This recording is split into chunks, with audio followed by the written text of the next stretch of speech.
পৃথিবীর কেউ না দেখতে পাইলে আল্লাহ রাব্বুল আলামিন দেখতে পায়। আপনি গুনাহ করেছেন, আপনার ছেলে জানে না, মেয়ে জানে না, স্ত্রী জানে না, সন্তান জানে না, পাড়া প্রতিবেশী আত্মীয় স্বজন কেউ জানে না, আপনার বন্ধু বান্ধবী কেউ জানে না। আপনি তো জানেন, শেষ রাত্রে ওঠেন, চোখের পানি ছেড়ে কাঁদেন, 2 রাকাত নামাজ পড়ে আল্লাহর কাছে দোয়া করেন, আল্লাহ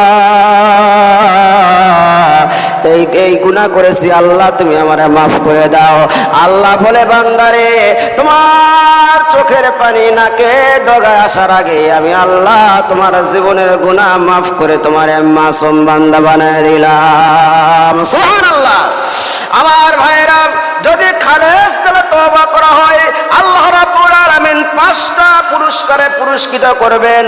তার মধ্যে একটা পুরস্কার হচ্ছে আপনাকে আল্লাহ পাক মুস্তাজাবুদ দাওয়া বানায় দিবে, আপনার দোয়া কবুল হবে। যে ব্যক্তি